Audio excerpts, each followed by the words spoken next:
Ndagusuhuje wowe tubana umunsi ku wundi, wowe ukurikirana ibiganiro byacu aho uherereye hose, amahoro y'Imana abanye nawe. Wowe udukurikira ku mbuga zacu nkoranyambaga, Facebook, YouTube ndetse na TikTok, komeza ugubwe neza. Uyu munsi ndagira ngo tuganire ku nsanganyamatsiko igira iti imibereho y'iki gihe. Njye wumva kuri mikoro nitwa Robert Tuyishime.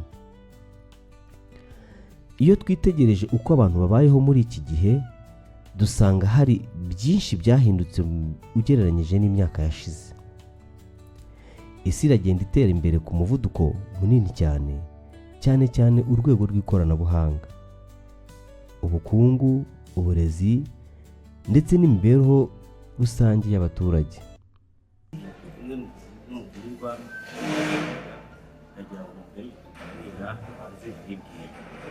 Abakozi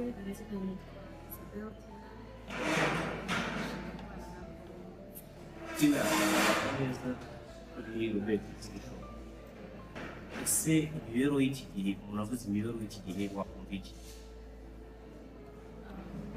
rero bumva ibintu byinshi bitandukanye, harimo ko abantu babayeho, ibyo bakora, ibyo barya, ibyo batekereza, ibintu byose nyine muri rusange abantu babayeho.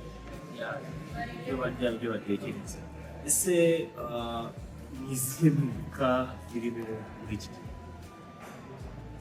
Ugereranyije na mbere, impinduka ziriho, ko abantu bagenda batera imbere, ko babayeho bigenda bihinduka.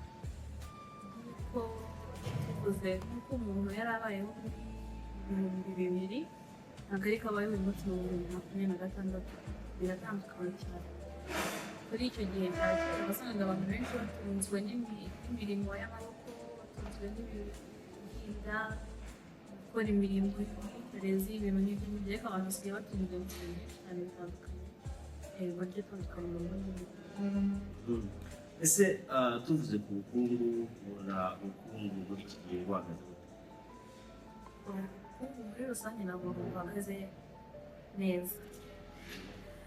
Impamvu mvuga ko buhagaze, hari ibitagenda neza, abavuga esanse yarazamutse, ibintu byarahenze ku isoko, ariko ngereranyije n'uko mbere byari bimeze, ubu ngubu kubona amafaranga bisigaye biri mu buryo bworoshye kurusha uko mbere yaboneka. Yego mbere yari afite agaciro kenshi, ariko ubu amafaranga afite agaciro kenshi, ariko nanone nubwo yataye agaciro araboneka. Ubona muri iki gihe turimo urubyiruko rubayeho? Urubyiruko biravanze, hari ababayeho neza, hari ababayeho nabi, hari ababayeho neza kuko bahisemo gukora cyane kugira ngo bakorere ku buzima babayeho, hari ababayeho neza kuko bavukiye muri ubuzima bwiza babikuriyemo, hari ababayeho nabi kubera kudashyiramo imbaraga mu byo bakora, hari n'ababayeho nabi nta kundi nyine byaranze. Iya, nuko urubyiruko rumeze.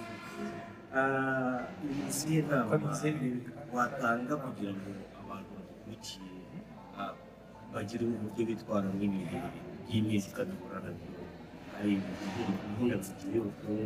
Ese ni izihe nama watanga? Inama ya mbere ni uko abantu baba careful. Hari igihe uko tugenda ibihe bihinduka, agenda haza iterambere. Mwakoze cyane kubana natwe ku nyunganizi mu bitekerezo duhaye. Sinzi niba hari icyo wakongeraho ku byo watanze kugira ngo urekure ujye mu zindi gahunda. Abakoze kunyakira, gushimira kubana natwe, ikindi narenzaho ni uko abantu bakurikirana, bakurikirane, bakurikirane, subscribing, bagafollowing, Murakoze cyane.